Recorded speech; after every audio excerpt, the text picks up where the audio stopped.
Hello friends, welcome back to my channel. ನೀವೆಲ್ಲ ನಮ್ಮ veterinary ಸೀಟ್ಗೆ ಎಷ್ಟು ರ್ಯಾಂಕ್ ಬೇಕು, ನಮ್ಮ ಕ್ಯಾಟಗರಿಗೆ ಎಷ್ಟು ರ್ಯಾಂಕ್ ಬಂದರೆ ನಮಗೆ ವೆಟರ್ನರಿ ಸೀಟ್ ಸಿಗುತ್ತೆ ಅಂತ ಕಾಮೆಂಟ್ ಮಾಡ್ತಾ ಇದ್ರಿ. ಈ ವಿಡಿಯೋದಲ್ಲಿ ನಿಮಗೆ ಸಂಪೂರ್ಣವಾಗಿ ನಿಮ್ಮ ಕ್ಯಾಟಗರಿಗೆ ಎಷ್ಟು ರ್ಯಾಂಕ್ ಬಂದರೆ ನಿಮಗೆ ವೆಟರ್ನರಿ ಸೀಟ್ ಸಿಗುತ್ತೆ ಅಂತ ಡೀಟೇಲ್ನ ಕೊಡ್ತೀನಿ. ಇಲ್ಲಿ ನಾನು ಕೊಡುವಂತಹ ರ್ಯಾಂಕು ಓನ್ಲಿ KCT ಎಕ್ಸಾಮ್ ಬರೆದು ಬಂದಂತಹ ರ್ಯಾಂಕು. ನೀವೇನಾದರೂ ಅಗ್ರಿಕಲ್ಚರ್ ಪ್ರಾಕ್ಟಿಕಲ್ ಎಕ್ಸಾಮ್ ಬರೆದವರಾಗಿದ್ರೆ ನಿಮಗೆ ಇನ್ನೊಂದು ವಿಡಿಯೋದಲ್ಲಿ ಸಂಪೂರ್ಣವಾಗಿ ನಿಮ್ಮ ರ್ಯಾಂಕ್ಗೆ ಯಾವ ಕಾಲೇಜ್ ಸಿಗುತ್ತೆ ಅಂತ ವಿಡಿಯೋ ಮಾಡ್ತೀನಿ.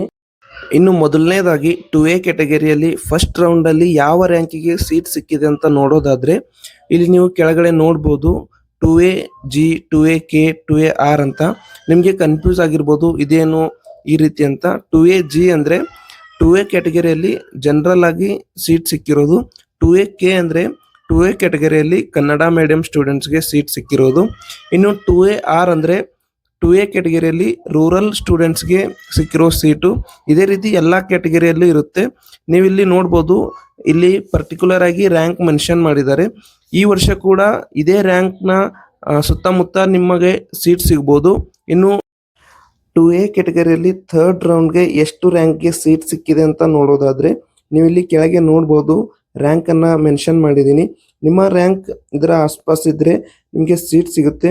ನಾನು ಸೆಕೆಂಡ್ ರೌಂಡನ್ನು ಇಲ್ಲಿ ಮೆನ್ಷನ್ ಮಾಡಿಲ್ಲ, ಯಾಕಂದರೆ ಥರ್ಡ್ ರೌಂಡಲ್ಲಿ ನಿಮಗೆ ಕ್ಲಾರಿಫೈ ಆಗುತ್ತೆ ಯಾವ ರ್ಯಾಂಕಿಗೆ ನಮಗೆ ಸೀಟ್ ಸಿಗುತ್ತೆ ಅಂತ. ಆದ ಕಾರಣ ನಾನು ಸೆಕೆಂಡ್ ರೌಂಡನ್ನು ಮೆನ್ಷನ್ ಮಾಡಿಲ್ಲ. ಇನ್ನು 2B ಕ್ಯಾಟಗರಿಯಲ್ಲಿ ಫಸ್ಟ್ ರೌಂಡಲ್ಲಿ ಸೀಟ್ ಸಿಕ್ಕಂಥ ರ್ಯಾಂಕಿಂಗ್ ಇಲ್ಲಿ ನೋಡ್ಬೋದು ನೀವು. 2B ಕ್ಯಾಟಗರಿಯಲ್ಲಿ ಥರ್ಡ್ ರೌಂಡಲ್ಲಿ ಸೀಟ್ ಸಿಕ್ಕಂಥ ರ್ಯಾಂಕಿಂಗು. ಇದರ ಆಧಾರ ಮೇಲೆ ನೀವೇನಾದರೂ 2B ಕ್ಯಾಟಗರಿಯವರಿದ್ದರೆ ನಿಮ್ಮ ರ್ಯಾಂಕು ಇದರ ಆಸ್ಪಾಸ್ ಇದ್ದರೆ ನಿಮಗೆ ಸೀಟ್ ಸಿಗುವ ಸಾಧ್ಯತೆ ಇರುತ್ತೆ ಈ ವರ್ಷ ಕೂಡ. 3A ಕ್ಯಾಟಗರಿಯಲ್ಲಿ ನೋಡೋದಾದರೆ ನಿಮಗೆ ಇಲ್ಲಿ ಮೆನ್ಷನ್ ಮಾಡಿದ್ದೀನಿ, ಈ ರ್ಯಾಂಕ್ ಏನು ನಾನು ಕೊಟ್ಟಿದ್ದೀನಿ ನಿಮ್ಮ ರ್ಯಾಂಕ್ ಕೂಡ ಇದಕ್ಕೆ ಮ್ಯಾಚಿಂಗ್ ಆಗ್ಬೋದು ಅಥವಾ ಸ್ವಲ್ಪ ಹೆಚ್ಚಿಗೆ ಕಡಿಮೆ ಇದ್ದರೂ ಕೂಡ ನಡೆಯುತ್ತೆ.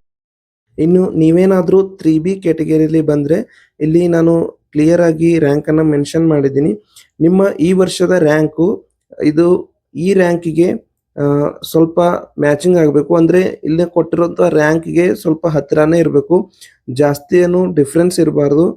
ಇನ್ನು ಜನರಲ್ ಮೆರಿಟಲ್ಲಿ ನಿಮ್ಮ ವೆಟರ್ನರಿ ರ್ಯಾಂಕಿಂಗ್ ನೋಡೋದಾದರೆ ಇಲ್ಲಿ ಕ್ಲಿಯರ್ ಆಗಿ ಮೆನ್ಷನ್ ಮಾಡಿದ್ದೀನಿ. ನಿಮ್ಮ ರ್ಯಾಂಕ್ ಒಂದ್ಸಲ ಕಂಪೇರ್ ಮಾಡ್ಕೊಳ್ಳಿ. ಜನರಲ್ ಮೆರಿಟಲ್ಲಿ ಥರ್ಡ್ ರೌಂಡ್ನ ವೆಟರ್ನರಿ ರ್ಯಾಂಕ್ ಇದು. ನಿಮ್ದೇನಾದರೂ ರ್ಯಾಂಕ್ ಚೆನ್ನಾಗಿದ್ರೆ ನೀವು ಜನರಲ್ ಮೆರಿಟಲ್ಲಿ ಸೀಟನ್ನು ತಗೋಬೋದು.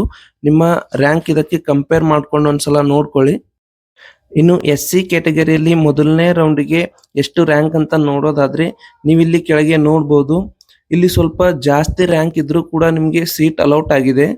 ಇದು ರಿಸರ್ವ್ಡ್ ಕ್ಯಾಟಗರಿ ಆಗಿರೋದ್ರಿಂದ ಬೇರೆ ಕ್ಯಾಟಗರಿಗೆ ಕಂಪೇರ್ ಮಾಡಿದ್ರೆ ಸ್ವಲ್ಪ ಜಾಸ್ತಿ ರ್ಯಾಂಕಿಂಗ್ ಇದ್ರೂ ಕೂಡ ನಿಮಗೆ ಚೆನ್ನಾಗಿರೋ ಕಾಲೇಜ್ ಸಿಕ್ಕಿರುತ್ತೆ. ನೀವೇನಾದರೂ SC ಕ್ಯಾಟಗರಿಯವರಾಗಿದ್ದರೆ ನೀವೊಂದ್ಸಲ ರ್ಯಾಂಕಿಂಗ್ನ ಚೆಕ್ ಮಾಡ್ಕೊಳ್ಳಿ, ನಿಮ್ಮ ರ್ಯಾಂಕನ್ನು ಕಂಪೇರ್ ಮಾಡ್ಕೊಳ್ಳಿ. ಇನ್ನು SC ಕ್ಯಾಟಗರಿಯಲ್ಲಿ ಥರ್ಡ್ ರೌಂಡ್ಗೆ ಎಷ್ಟು ರ್ಯಾಂಕ್ ಅಂತ ನೋಡೋದಾದರೆ ಇಲ್ಲಿ ಸ್ವಲ್ಪ ಜಾಸ್ತಿನೇ ಇದೆ, ಯಾಕಂದರೆ ರಿಸರ್ವ್ಡ್ ಕ್ಯಾಟಗರಿ ಆಗಿರೋದ್ರಿಂದ ನಿಮಗೆ ರ್ಯಾಂಕಿಂಗ್ನಲ್ಲಿ ಸ್ವಲ್ಪ ರಿಲ್ಯಾಕ್ಸೇಷನ್ ಸಿಕ್ಕಿರುತ್ತೆ. ಇನ್ನು ST ಕ್ಯಾಟಗರಿಯಲ್ಲಿ ನೋಡೋದಾದರೆ ಫಸ್ಟ್ ರೌಂಡ್ನ ವೆಟರ್ನರಿ ರ್ಯಾಂಕ್ ಇದು. ನೀವಿಲ್ಲಿ ನೋಡ್ಬೋದು SC ಕ್ಯಾಟಗರಿಗಿಂತ ಸ್ವಲ್ಪ ಜಾಸ್ತಿನೇ ಇದೆ. ಇದು ಕೂಡ ಒಂದು ರಿಸರ್ವ್ಡ್ ಕ್ಯಾಟಗರಿ ಆಗಿರೋದ್ರಿಂದ ನಿಮಗೂ ಕೂಡ ಸ್ವಲ್ಪ ರ್ಯಾಂಕಿಂಗ್ನಲ್ಲಿ ರಿಲ್ಯಾಕ್ಸೇಷನ್ ಸಿಕ್ಕಿರುತ್ತೆ. ಸ್ವಲ್ಪ ಜಾಸ್ತಿ ರ್ಯಾಂಕಿಂಗ್ ಇದ್ದರೂ ಕೂಡ ನಿಮಗೆ ಸೀಟ್ ಸಿಕ್ಕಿರುತ್ತೆ.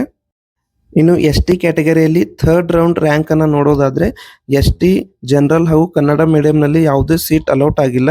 ST ರೂರಲಲ್ಲಿ ನೀವು ನೋಡ್ಬೋದು 11,590 ಲಾಸ್ಟ್ ಈ ರ್ಯಾಂಕ್ವರೆಗೆ ನಿಮಗೆ ಸೀಟ್ ಅಲೌಟ್ ಆಗಿದೆ. ನಿಮ್ಗೆ ಇಲ್ಲಿ ಗೊತ್ತಾಗಿರ್ಬೋದು, ಹೋದ ವರ್ಷದ ರ್ಯಾಂಕಿಂಗ್ ಮುಖಾಂತರ ನಿಮ್ಮ ರ್ಯಾಂಕನ್ನು ಕಂಪೇರ್ ಮಾಡ್ಕೊಳ್ಳಿ. ಐ ಹೋಪ್ ನಿಮಗೆ ಒಂದು ಐಡಿಯಾ ಬಂದಿರುತ್ತೆ ನಿಮ್ಮ ರ್ಯಾಂಕ್ಗೆ ವೆಟರ್ನರಿ ಸೀಟ್ ಸಿಗುತ್ತೋ ಇಲ್ವೋ ಅಂತ. ನಿಮ್ಮ ರ್ಯಾಂಕ್ ಚೆನ್ನಾಗಿದ್ರೆ ಗುಡ್ ಲಕ್, ನಿಮಗೆ ಸೀಟ್ ಸಿಗುತ್ತೆ.